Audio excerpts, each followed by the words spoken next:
You know, in 1984, women held 13% of higher level management positions in municipalities. But today in 2015, women hold 13% of higher administrative offices in municipalities. Women don't run cities. I want to bring fresh eyes and a new sense of collaboration to Toledo. One of the reasons that I decided to run for mayor was an experience that I had at the National League of Cities Conference in Washington. The President of the United States came to announce a program called Tech Hire, non-traditional tech training for the 500,000, soon to be 1 million tech jobs going unfilled in America. Not just in Silicon Valley, but across the country. And so instead of a 2 or a 4-year degree, this is a 6-week coding boot camp to get someone right into a job. And I thought, Toledo needs this. Is Toledo going to be one of the cities chosen? He said 20 cities were going to be chosen. And he read the list and Toledo wasn't on it. Akron was on it, but Toledo wasn't on it. So when I came home, I was loaded for bear. I was asking everybody, why didn't we get Tech Hire? What happened? And I found out the answer was, well, we didn't apply. We couldn't bring together the collaboration needed to make the application. When I'm mayor, we will get that application in.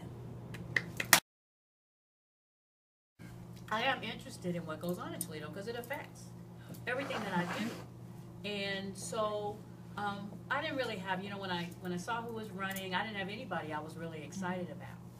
And then a really good friend of mine who I really respect said she had met Sandy and she was impressed. And I know she's not a political person. She's not a person that runs around with banners for candidates or anything. So I thought, that's interesting.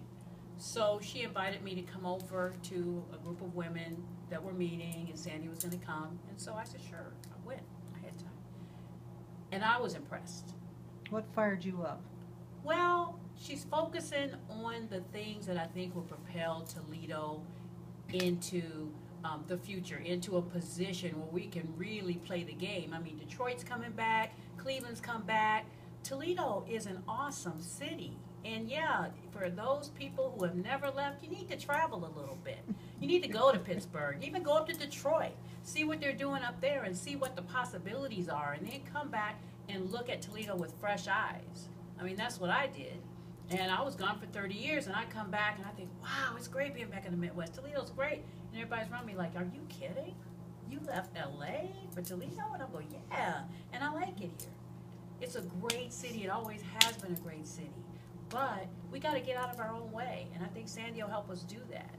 She'll help, you know, with the right conversations. She'll help. I think the kids will be inspired. You were talking about the teenagers that feel like they don't even know if they're going to make it to 21.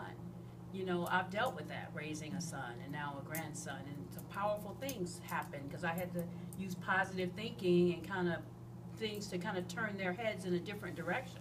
And I think Sandy can help us all do that. Bring the art community together. We've got a powerful art community in Toledo. And so let's, you know, come on, let's roll up our sleeves and let's do this. And I think Sandy would be a great leader.